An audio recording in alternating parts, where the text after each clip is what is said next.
Back in 1973, I had this great idea of doing the 6 Wives of Henry VIII at Hampton Court. Unfortunately, back at that time, Hampton Court wasn't quite as liberal, shall we say, as it is now.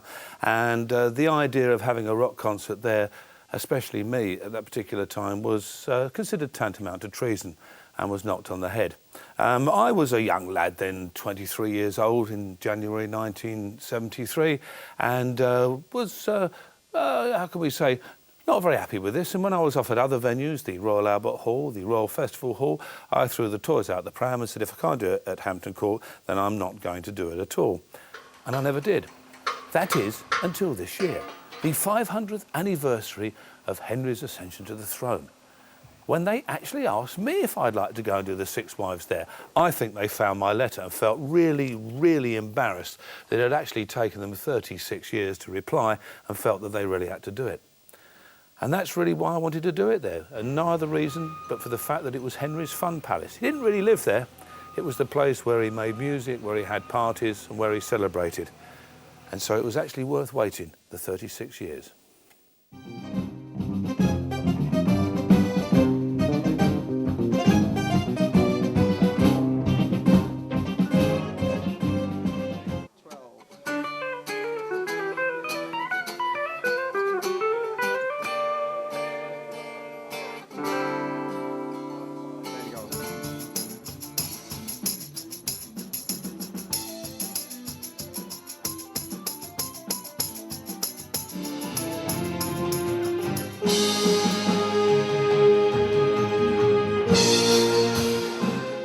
There's some interesting things that happened about the 6 Wives of Henry VIII musically.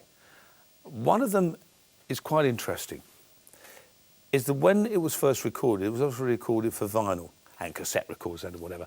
But on vinyl, you were limited to what you could actually put on the discs, around about 18, 19 minutes each side, probably at top whack. Some people did manage to push 20, but the quality sort of got a little bit less, which meant that that limited the length of the pieces of music that you could actually have.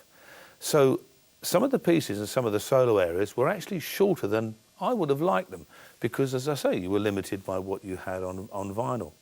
And I think that's why, certainly in some of the live shows that I've done, some of the solo areas have been extended. OK, do the last 8 before you, and the last 8 of the majors. 2, 3, 4.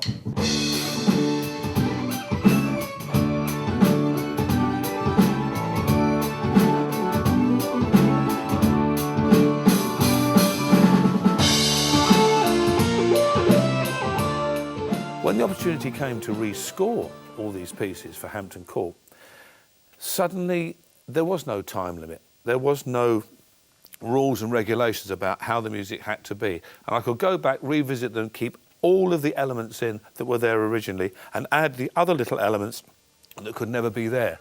But most important of all, the missing piece.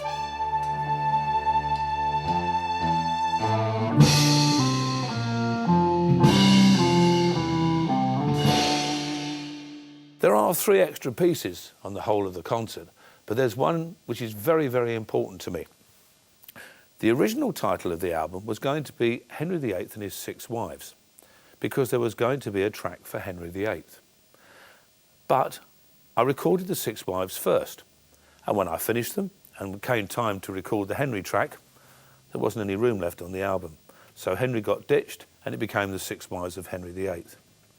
Suddenly, there's the opportunity to put Henry back in again. The title was always going to be Defender of the Faith, which was a name given to him by the Pope. I would lie to you if I told you that this is exactly as it was meant to be had it had gone on the album, because that's not true. True, some of the themes that I had in mind are there, and so the basic elements of what the piece of music was going to be are there. But the arrangements and the thoughts are very much brought up to date, but in the style of the music as well, of the rest of the pieces. With the orchestrations, it was a great opportunity to enhance what was already there, but it still is very, very much a whole band, orchestra, choir. Everybody is equally as important, except for the keyboards, which were incredibly important. Right from the outset, I wanted a hand-picked band. Unfortunately, I failed, so let me show you who I got in the end.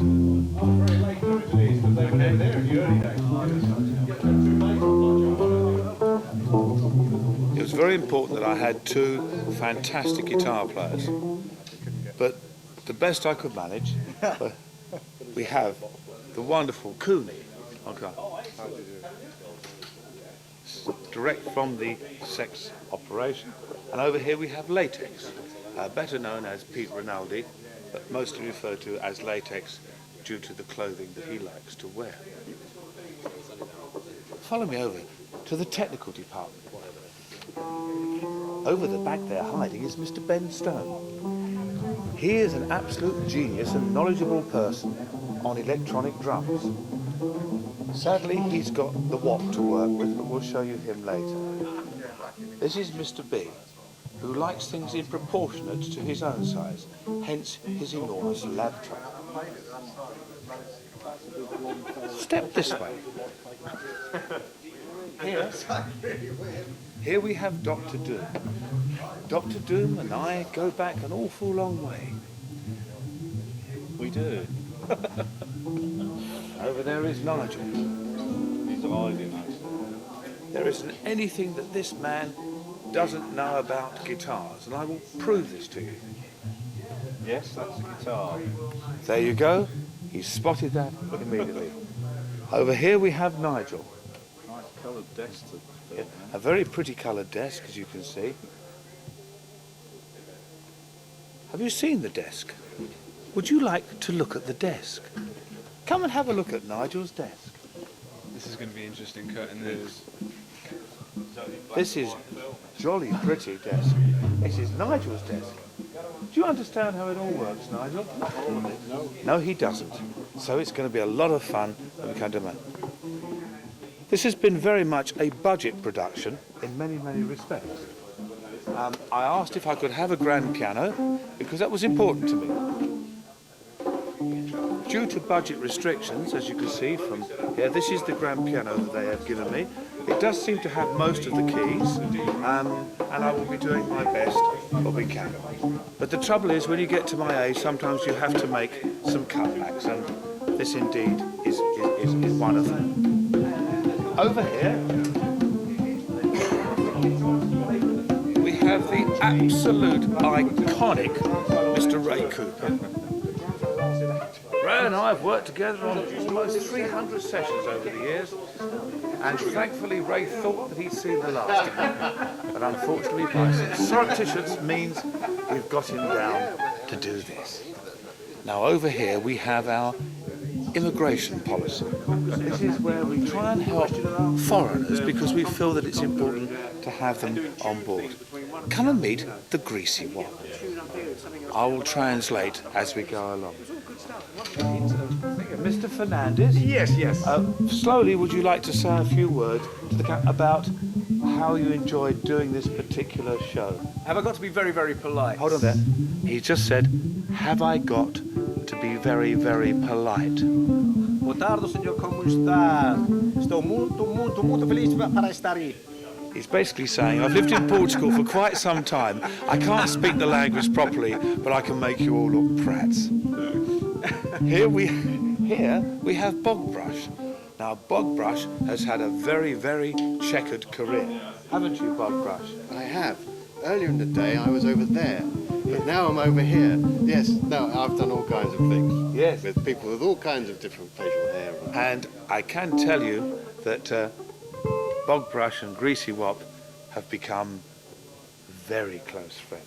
And this is not actually quite true, in the sense that someone is trying to insinuate.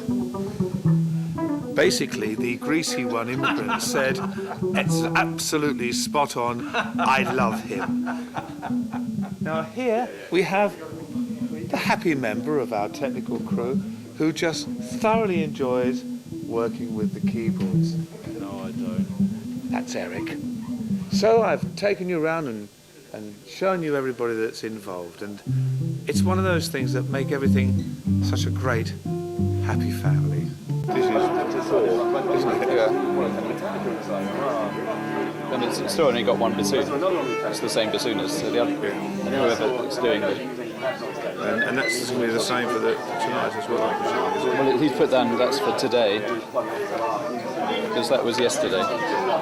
It's rather more.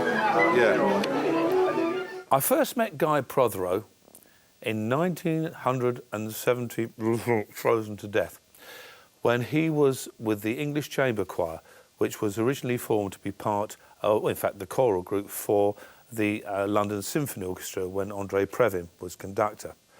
And I met him whilst we were doing Tommy, the orchestral version which Lou Reisner put together and was being conducted by David Measham with the London Symphony Orchestra and the English Chamber Choir. And I just loved the choir, and we just became great, great friends. And I talked to him about doing Journey and other projects with me. And we've worked together now for, crikey, nearly 40 years. I've done commissions for them. They've done lots and lots of work for me. But also, Guy is one of the great musicologists of the world and a great arranger, a great conductor.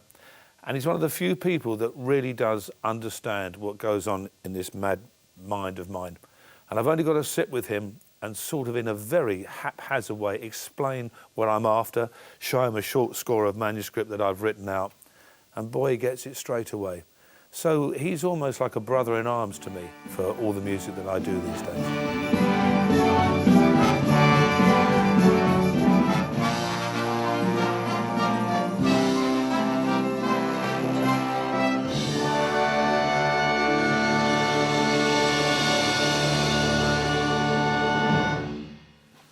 Rehearsals are going remarkable.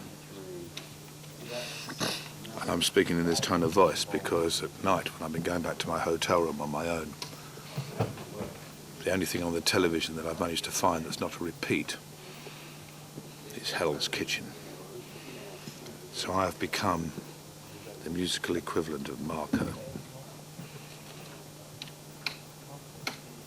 Initially, rehearsals had the potential to be quite scary.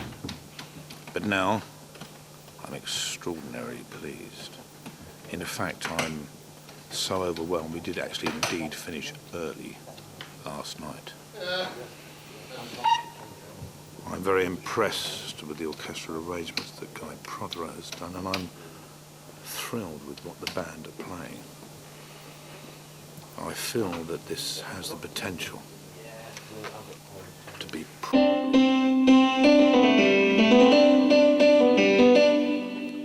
elephant. I feel that it has the potential to be the best musical show that I've ever managed to put on in my 59 years and 350 something days, because I won't be quite 60 by the time the concerts happen. This is truly glam rock meets prog rock, and that's the way it should have been in Hell's music. I do feel genuinely really privileged to play this concert. I really never thought I'd play centre court at Wimbledon. It's going to be... It's not Wimbledon. Where is it? Hampton Court. Well, it's a bit of a disappointment, but gig's a gig.